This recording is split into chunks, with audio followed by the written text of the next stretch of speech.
David was a nice young man. He wanted a job, but he couldn't find one. Many people wanted to work, and there weren't many jobs. David felt sad because he never had money for clothes or the cinema. When he was younger, David wanted to be a footballer. He was good at football and at tennis too. He was good at every sport, but there were other better players. Now David had a new idea. He thought, perhaps I can find a job in a sports shop. I'll be happy then, and I'll have money. But it was only an idea. It never happened. He tried hard to find a job. He looked in the newspaper and he wrote letters for jobs, a lot of letters, but he never found a job. One day, he saw something in the newspaper about a fair in the park near his house. That will be interesting, he thought. It is next Saturday. I think I'll go. Yes, I'll go. I'm not doing anything this weekend, and it won't cost much. On Saturday, David walked to the park and bought a ticket for the fair. It was a warm summer day. The sky was blue and the park was very pretty. There were a lot of flowers, blue, yellow, and red. David felt happy when he saw them. The fair was good too. There were a lot of people there and many different games. David played some games. He won a box of fruits and a book about sports. Then he bought an ice cream because he was hot and thirsty. I'm having a good day, he thought.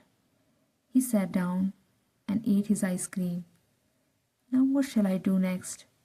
Suddenly, he saw in large letters, Madame Rosa knows the future. Do you want to know about your future? Come in and talk to Madame Rosa. David thought very hard. Shall I go in? He thought. Why not? I'm not afraid of the future. Perhaps it will be interesting. Yes, I'll go in. So he went in. It was very dark inside. An old woman with grey hair and a kind face smiled at David. Hello, young man, she said. Sit down and I will tell you about your future. David sat down. The old woman looked at some cards on the table. Take 3 cards, she said. David took the cards and gave them to her. The woman looked at the cards for a long time. Then she spoke. She didn't smile now. Listen, she said. I have to tell you something very important. Do not go anywhere next Friday. Make a journey next Friday and you will never arrive. Something will happen on the way. Don't forget now. I can tell you nothing more. Be careful, young man. David left. The sun was very hot on his face. He had no more money and he wanted to go home. I'm not afraid, he thought.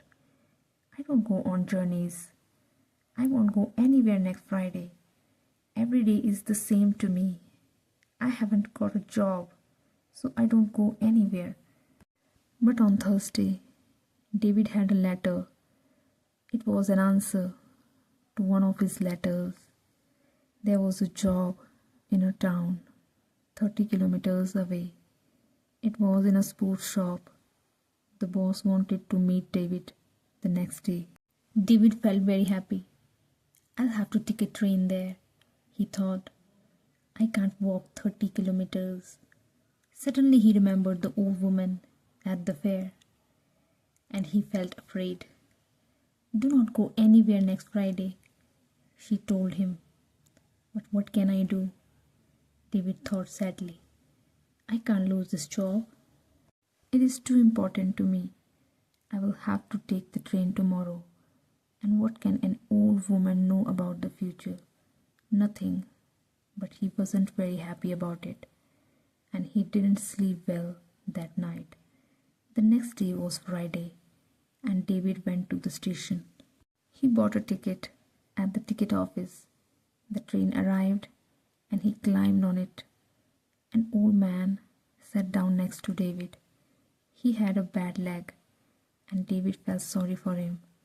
The train left the station and went through the country.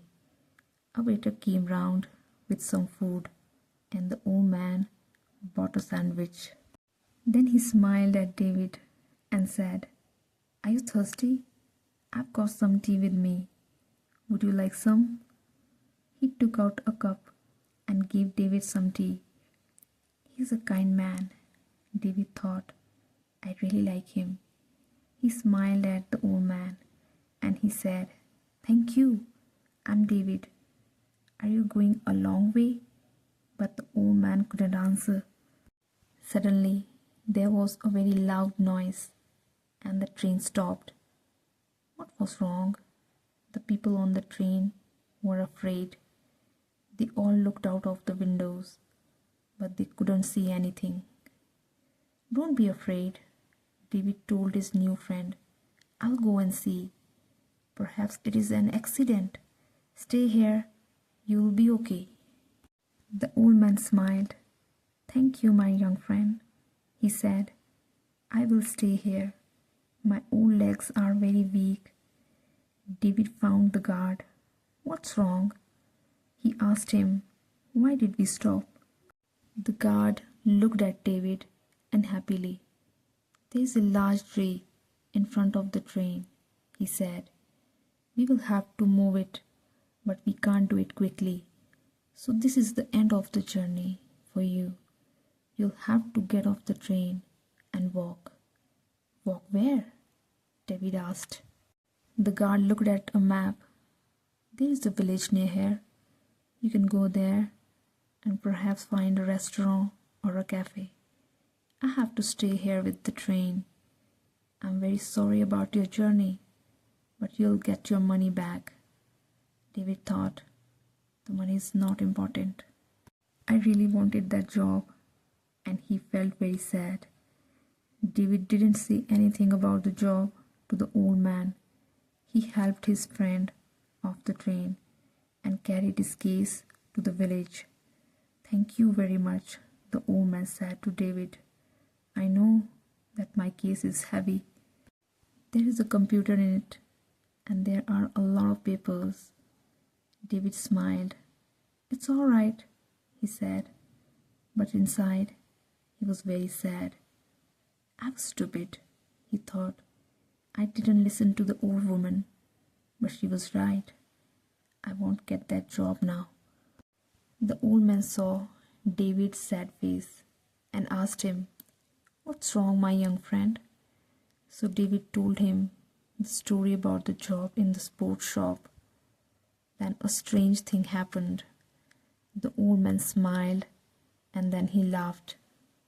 Why did he laugh?